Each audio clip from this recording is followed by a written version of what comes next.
Bom dia, alunos.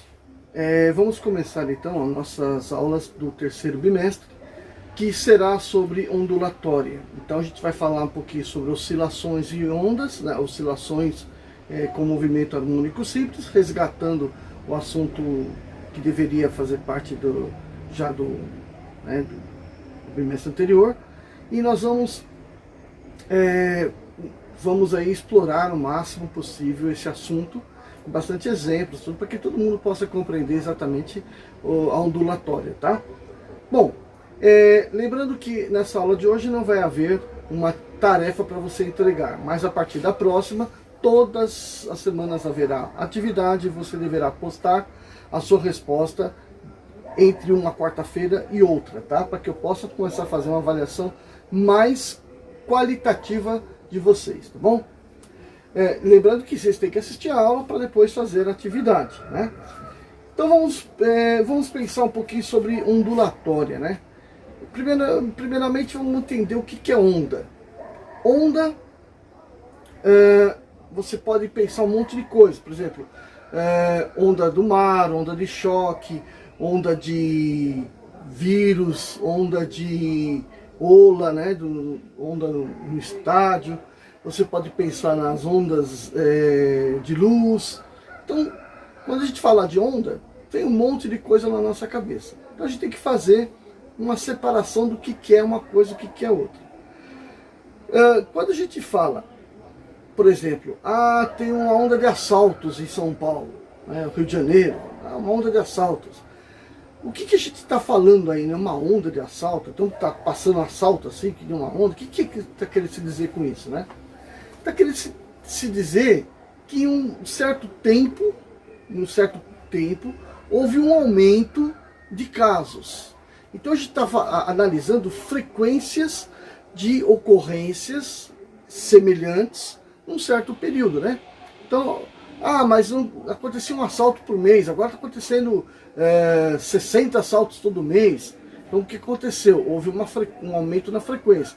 Então quando a gente começa a pensar em aumento de frequência, a gente começa a dizer que algumas coisas alteraram a sua periodicidade, né? Ou seja, os períodos que aconteciam começaram a ficar diferentes. E é isso que caracteriza o raciocínio da pessoa dizer ondulatório, né? Raciocínio dizer que houve uma onda, né? Então a gente fala onda de crimes, uma onda de assalto, uma onda de música sertaneja, enfim, sei lá, né? Você está dizendo que houve uma variação naquilo que se costumava ter contato, houve uma variação na periodicidade dessas coisas, ou na frequência dessas coisas. Então o que nos leva a postar logo de cara é que onda é um fenômeno que está ligado a duas coisas: a sua frequência e ao seu período, que na verdade uma coisa é o inverso da outra, né? Então, por exemplo, qual a frequência que o aluno vai para a escola? Ele chega e fala: eu vou para a escola 5 vezes por semana. Então ele delimita o tempo, semana, e diz quantas vezes ele vai. O número de vezes é o que a gente chama de frequência, ok?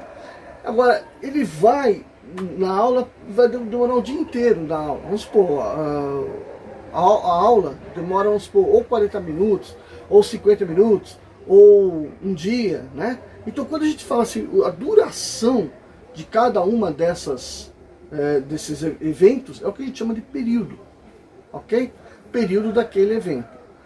Então essas duas características mais ou menos estão atreladas ao conceito de ondas, tá? Agora, onda do ponto de vista físico, né? O que é uma onda do ponto de vista físico? Então a onda é alguma coisa que está, da mesma forma que o crime lá está acontecendo e perturbando a sociedade, né? A onda é uma coisa que perturba um meio que está mais ou menos uniforme. Então veja, a onda é uma perturbação de um certo meio, ok?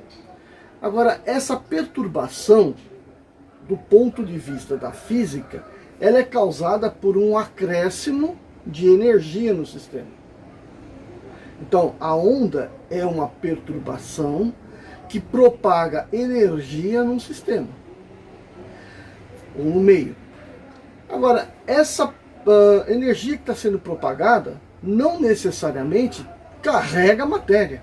Às vezes carrega, mas normalmente ela não tem que carregar a matéria. A energia tem um ponto de emissão e ela se propaga ao longo do material. Então, por exemplo, esse ponto de emissão seria a fonte. Então imagina assim, você pegou uma corda, né, tá lá brincando com a corda, chacoalhando a corda, e quando você chacoalha a corda, você perturba a corda.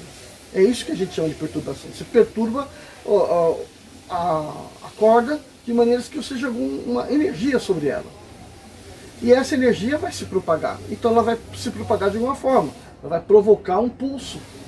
E esse pulso vai percorrer a corda.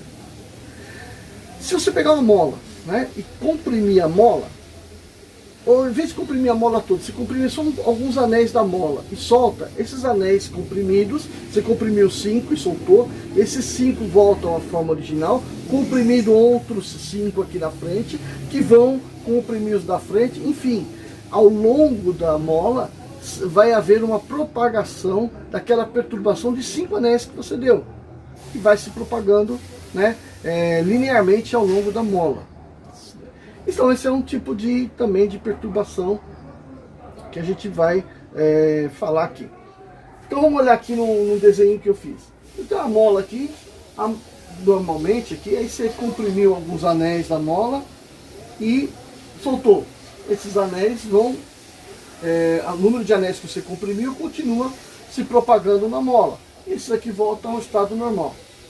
Se for no caso da corda, está aqui, ó, você fez uma perturbação na corda e essa perturbação percorre a corda. Tá? Então, a corda está indo embora? Não. Mas o número de moléculas que você perturbou com o pulso de energia que você deu, vai se manter mais ou menos constante ao longo da corda. Quem vai definir a velocidade com esse pulso que corre no material é o próprio material. Então isso é um detalhe que a gente vai falar um pouquinho mais para frente, né? Na próxima aula já. Vamos ter que estar discutindo essas características da onda. A gente tem que deixar isso bem claro na cabeça de todo mundo. Bom, então aqui eu falei de 2 tipos de onda, né? Esse tipo de onda é chamada de onda transversal. Ah, mas se eu fizer de assim, né? Em vez de fazer assim, fizer de assim, e propagar uma onda assim, tudo bem, continua sendo uma onda transversal. Agora, nessa situação que você fez uma compressão e essa compressão se propagou, é um tipo de onda chamada longitudinal. Então, ondas de compressão são longitudinais. Ondas transversais são essas, que essa perturbação é um pulso que você vê dessa forma aí. Então, agora, vamos entender a natureza da onda. Então, esses aqui são 2 tipos de onda. Agora, a natureza da onda. A natureza da onda vai depender de onde ela está se propagando, do que ela precisa para se propagar. Então a energia foi liberada num sistema. Se nesse sistema tiver matéria, é a matéria que vai ser perturbada. Então essa onda depende daquela matéria para poder se propagar. Esse tipo de onda é o que a gente chama de onda mecânica. Tá? Então a onda na corda, a onda na mola, onda no mar. Né? O mar está mais ou menos horizontal, bonitinho, tranquilo. Aí o vento vem, né, vamos supor, durante o dia, que nós já falamos, por conta da dinâmica da atmosfera, os ventos vão ficando cada vez mais intensos, apontando, vamos supor, para a superfície, né, para o continente. Então, o vento vai arrastando, fazendo um arrasto, né, constante sobre a superfície. A superfície vai embora? Não, ela simplesmente sofre impacto, e as moléculas que sofrem impacto aqui transferem para as moléculas da frente. Essa transferência, pode ser até dizer assim, a quantidade de movimento, né, está sendo transferida ao longo dessa superfície, faz com que a água faça esse movimento. Então veja, a onda não vai embora. A água não vai embora com a onda. A água simplesmente faz esse movimento, que é o impacto que o vento está fazendo contra a superfície. Então ela afunda de um lado, levanta do outro e isso vai indo. Tá? Agora, quando chega numa região muito próxima já da costa, da praia, por exemplo, o relevo no fundo da água, no fundo do mar, ele vai diminuindo, porque ele vai subindo, né? Então a quantidade de água vai ficando cada vez menor. Então se aquela perturbação chacoalhava um certo volume de água, quando chega uma superfície, uma região onde aquela altura toda de água não tem, o que acontece? Ela sobe e ela não vai deixar de ter energia. A energia, sim, provoca a quebra da onda, faz com que a onda se quebre sobre si própria. Ou seja, uma arrebentação, né? Então, é um momento da arrebentação da onda. Então, a gente tem uma situação de que a matéria se deslocou. Mas por quê? Porque a energia que aconteceu ali, né? Que estava sendo transportada pela onda, não tem matéria suficiente para continuar simplesmente se propagando. Então ela propaga junto com matéria também. E aí, é o caso da arrebentação que eu acabei de falar. Terremoto é outro exemplo, né? Em determinadas escalas, a escala Richter só chacoalha lá a superfície e não acontece nada. Mas em certos casos, a superfície toda é arrastada também junto com a onda. E aí vai depender novamente, né, de qual é a estrutura que está lá recebendo o impacto dessas ondas, tá? Bom, então eu acabei de falar, ó, onda do mar, terremoto, que é abalo sísmico, né? O terremoto acontece onde você tem a terra. Ah, mas e o maremoto? O maremoto é consequência de um terremoto no fundo do oceano, né? Então, você tem terremoto, maremoto, são abalos sísmicos. Você tem, por exemplo, a tsunami. O que acontece a tsunami? Então, teve um grande terremoto, um grande abalo sísmico, e a água em cima desse abalo sofre uma variação, né, por conta dessa ruptura. Esse pulso é que se propaga na forma de tsunami. Então, quando chega lá na região lá da ilha ou do continente, onde você tem um relevo cada vez mais alto, portanto menor quantidade de água, essa onda vai ficar cada vez maior, né? E transportando toda aquela água para dentro da região. Bom, então isso são ondas mecânicas, tá? A gente pode até falar também das dunas, né? Do Saara, por exemplo, nos desertos. Aqui no Rio Grande do Norte também tem, né? Então são grandes depósitos de areia que a perturbação do vento vai constantemente modificando a forma, né, dessa areia. Então vai formando dunas conforme o vento vai espalhando elas, né? Podemos pensar dessa forma também, só que seria um fenômeno que demora um tempo maior do que os outros exemplos que eu falei. Então todas as ondas que acontecem no meio material, a gente chama de onda mecânica. Agora, essa perturbação acontece no meio que não tem matéria. Como que a energia se propaga no meio onde não tem matéria? Nesse caso, a energia se propaga com a máxima velocidade. Isso chama-se onda eletromagnética. Que dependendo do assunto que se está estudando, a gente chama ou de onda eletromagnética ou de radiação. Tanto faz, está se falando da mesma coisa, tá? Mas é uma onda que se propaga quando o meio é o vácuo. Então, é uma onda do tipo eletromagnética. Vamos dar exemplo dessas ondas eletromagnéticas. Luz, calor, ultravioleta, infravermelho, radiação gama, radiação X, ondas de rádio, né? São todas ondas eletromagnéticas, que é uma perturbação de campo eletromagnético, ok? E ela se propaga. A gente vai estudar isso com detalhes na terceira série. Então, essas ondas não precisam de meio para se propagar. E aí, justamente, quando não tem nada, não tem matéria, elas atingem a máxima velocidade, que é a velocidade da luz. E, por exemplo, quando a gente for falar de visão, né, da óptica, a gente vai estar falando especificamente das ondas eletromagnéticas. A gente começa primeiro falando das ondas mecânicas. E uma delas que é muito interessante é falar do som, né? O som é uma perturbação que se faz no meio, né? Principalmente quando se toca música sertaneja, para mim é uma perturbação danada. Então a onda de som é o que? Uma onda desse tipo, de compressão. Então o ar está aqui espalhado, alguém emitiu um som, emitiu uma energia, liberou ar, esse ar comprime uma camada de ar logo à frente, e essa camada de ar, como o ar é bastante elástico, ele comprime e se descomprime, comprime e se descomprime, e ele vai se propagando aí pelo meio. Como ela é uma onda que se propaga nas 3 dimensões, uma onda que vai durar, né, para cima, para baixo, para trás, para todos os lados, conforme ela vai se propagando, a área da onde ela onde ela está perturbando vai se tornando cada vez maior. Uma área esférica a partir da fonte, né? A superfície de uma esfera que vai aumentando conforme a distância vai aumentando. Então vai ficando cada vez maior. Esta superfície, por ser cada vez maior, absorve mais essa energia.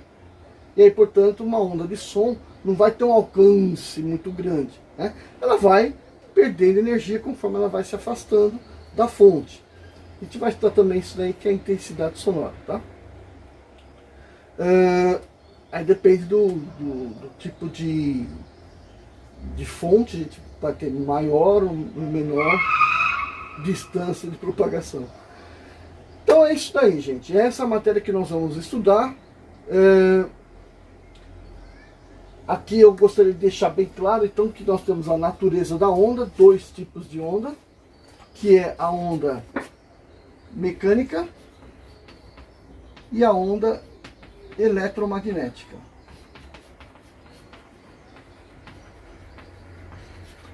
Onde a gente vai fazer o seguinte: na onda mecânica, a gente vai dar preferência ao estudo do som, né? A gente já fala delas tudo e vamos usar bastante o conceito do estudo do som. E aqui na eletromagnética, aqui no caso é acústica, tá? Som ou acústica, que é o ideal, né? O som, a acústica. E aqui eletromagnética, a gente vai falar basicamente da óptica. Quer dizer, exemplifica com a óptica, mas olha para toda a onda eletromagnética, né? E não só aquelas que a gente está enxergando. Agora, eu falei para vocês das características fundamentais da onda, que é a frequência e o período, né? Que caracterizam a onda, frequência e período. Então imagina aqui uma onda bem organizadinha, bem facinho da gente reconhecer que é uma onda. Mas por que eu reconheço que é uma onda? Porque eu aproximo isso na minha cabeça ao modelo que eu tenho de onda, que é um negócio assim. Então eu olho, por exemplo, as telhas do telhado, né, com telhas de Eternit e tal, que tem aquele formato ondulatório, né? E a gente chama isso de formato ondulatório, porque aquele formato, né, aquilo é uma onda convencionada, tá? Então imagina que uma onda que ela não continua aqui. Para a gente fazer uma análise disso aí, para fazer um estudo legalzinho disso, a gente coloca isso dentro num gráfico cartesiano. Então eu venho aqui, ó, e traço um gráfico cartesiano de formas que me permita dividir a onda exatamente no meio, tá? E eu chamo por amplitude a máxima elevação dessa onda. Então se aqui for o eixo Y, o maior valor em Y máximo, vai ser a amplitude, tá? Amplitude positiva. Por que amplitude positiva? Porque ela também tem a amplitude negativa. Seria o mínimo valor Y aqui, né? Mais negativo possível. Então isto é uma das características da onda, amplitude. Então vamos lembrar de um outro exemplo. Vamos supor que isso aqui é deixa eu pegar uma folhinha mais ou menos para dar um exemplo. Vamos supor que isso daqui é um rolo de papel que pode rolar de lá para cá. Tá? Então é um rolo que está vindo lá para cá. Aí se coloca um marcador em cima. Então se ele continuar indo para lá, o marcador vai marcar um risco. Agora vamos supor que isso aqui é uma superfície onde sofreu um terremoto. Aí o que aconteceu? Ele começou a se mexer. E aí esse chacoalhar aqui que a gente está vendo aqui né? Não sei se dá para ver na câmera, é o que a gente vai mostrar para nós como o abalo sísmico, né? Os pulsos do abalo sísmico. E aonde você tiver maior, vai ser a maior amplitude do abalo. Isso seria um sismógrafo, né? Representação simples de um sismógrafo. O que não pode acontecer é este material aqui, que está riscando, está preso ao material onde está rolando o papel, porque se todo mundo roda, chacoalha junto, não vai marcar nada, né?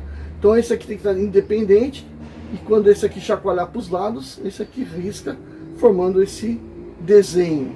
Então veja, este desenho a gente vai chamar por onda. Ah, mas tem bico, tá? Não tem importância.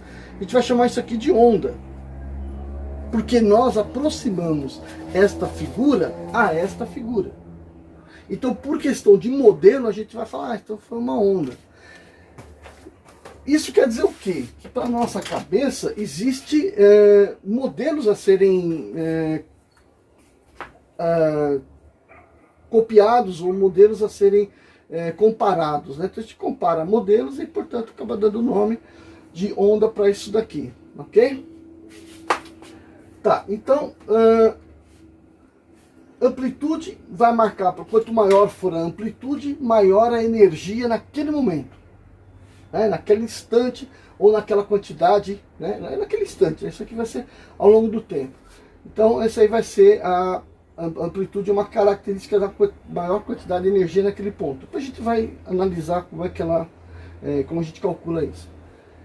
Agora a gente, olhando para essa onda e supondo que ela está bonitinha, né, todos os pontos iguaizinhos, a gente procura dois tenham que tenham a mesma amplitude. Então este aqui, este aqui, este aqui, este aqui. Ok? Pontos que têm a mesma amplitude. Mas também poderia ser ter outro valor qualquer em Y. Por exemplo, este daqui, este aqui, este aqui, este aqui, este aqui. Então eu peguei vários pontos que têm o mesmo valor de Y dentro da onda. Agora eu vou olhar nesses pontos que eu marquei, se eles têm a mesma característica vetorial, né? Dizendo para mim assim, ó, a onda está indo para aquela direção, a energia está indo para aquele foco, né? Então aqui, nesse caso a onda está indo para onde? Para cima. Aqui a onda está indo para baixo. Aqui a onda está indo para cima. Então olha, esses dois estão com a mesma altura em Y, que é o zero aí no caso, né? E os dois estão com a mesma orientação vetorial. Então são dois pontos que têm as mesmas características. Aí a gente diz que daqui para cá eu tenho um comprimento de onda. Então daqui até aqui eu tenho um comprimento de onda. E a gente usa a letra grega lambda, tá? Ah, mas as amplitudes também. Sim, as amplitudes têm a mesma altura em Y e a mesma característica, que é a mesma direção vetorial. Então daqui para cá também tenho um comprimento de onda lambda. Este comprimento tem que ser igual a este, para a gente fazer um estudo legal, né? Para a gente poder dizer, fazer uma análise da velocidade dela, coisa e tal.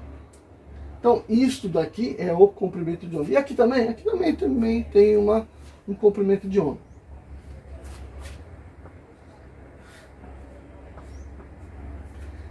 Bom, então o comprimento de onda é uma característica importante do estudo das ondas, a amplitude também, e com relação à frequência e o período, né? Então como é que eu posso falar isso daí para a gente ficar bem facinho na cabeça da gente? Vamos supor que isso aqui seja uma boia marítima. Essa boia marítima está aonde? No mar, né? Óbvio, está no mar. E conforme passa a onda, ela vai ser empurrada para cima e ela vai depois lá para o fundo. Então, se eu sei que o ponto mais alto é a crista da onda, né? Na crista da onda, o ponto mais alto, eu começar a contar o tempo, a hora que ela voltar nessa mesma posição, terá passado um lambda por baixo dela. Por ela, né? Terá passado um lambda por essa onda. Por essa boia, aliás. Um lambda é um comprimento de onda. Então, se eu tenho o tempo no qual um comprimento de onda passou, eu sei qual é o tempo, o período daquele evento. E isso para nós é período.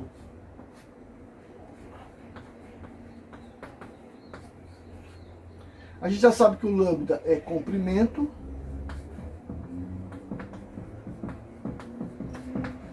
Já sabemos que o A é a amplitude. T é o período. Agora eu falo o seguinte. Vamos supor que, de novo, a boia subiu, desceu, subiu de novo. Quando ela chegou naquele ponto, já passaram-se 2 segundos. Então o período daquela boia foi 2 segundos. Aí eu pergunto, quanto de onda passou em cada segundo? Ora, se a onda toda demorou 2 segundos, em cada segundo passou metade da onda. Então a frequência dessa onda é meia. Então a frequência é o número de ondas por segundo.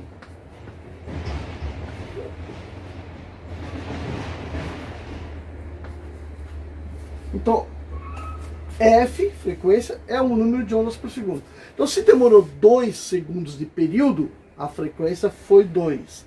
Se demorou 10 segundos, a frequência é 1/10. Se demorou 4 segundos, a frequência é 1/4. Ou seja, está sendo sempre o inverso. Da mesma forma, posso pensar o seguinte, olha, passaram 10 ondas em 1 segundo. Passou 10 ondas. Qual que é a frequência? É 10 ondas por segundo. E quanto demorou cada onda? 1/10 de segundo. Porque se num segundo passou 10, cada onda demorou 1/10 de segundo para passar. Então, o período também é o inverso da frequência. Então, a relação entre esses dois é que o período ele é o inverso da frequência. Inverso, lembrando, isso aqui é 1. 1 dividido pela frequência, certo? É o inverso. Logo, a frequência é o inverso do período. E, finalmente, nos resta definir a quinta característica, né? Amplitude, comprimento, período, frequência. E a quinta é a velocidade de propagação da onda. Né? Então, a gente tem que, primeiro de tudo, admitir que a onda tem velocidade constante para fazer o negócio direitinho. Né? Então, como é que eu calculo velocidade? A velocidade é a distância percorrida por unidade de tempo, né? Beleza, então, se a unidade de tempo é o período, que é o tempo de um evento, a distância percorrida eu posso dizer que é o comprimento lambda. Então, se eu dividir lambda pelo período, eu vou ter a velocidade da onda. Então, vamos escrever isso aí. Se eu... Espera aí. Cadê o apagador? Esse apagadorzinho é bom. Não é muito pra giz não, mas se eu pegar e dividir o comprimento de onda lambda pelo período da onda, eu vou ter a velocidade de propagação dessa onda. Mas como eu sei que o período é o inverso da frequência, eu também posso escrever que a velocidade é o comprimento de onda multiplicado pela frequência. Então veja, nas ondas mecânicas, a gente geralmente trabalha com isso. Mas nas ondas eletromagnéticas, a gente sempre acaba trabalhando com isso. Lembrando que, se a gente estiver falando do vácuo, a velocidade é a máxima, é C, né, velocidade da luz, 300 mil km por segundo. Então, essa velocidade é constante, é um C, representada por um C. Então, se eu souber a frequência, eu calculo o comprimento de onda. Se eu souber o comprimento de onda, eu calculo a frequência. Uma coisa muito fácil, rápida de se fazer. Mas na mecânica, normalmente, a gente mede essas duas grandezas para fazer a conta, tá bom? Então, a princípio, nós falamos do que é a onda, demos as características. E na semana que vem a gente vai aprofundar nesses assuntos de novo. e pretendo já começar a falar das propriedades da onda, tá bom? Até lá então, gente.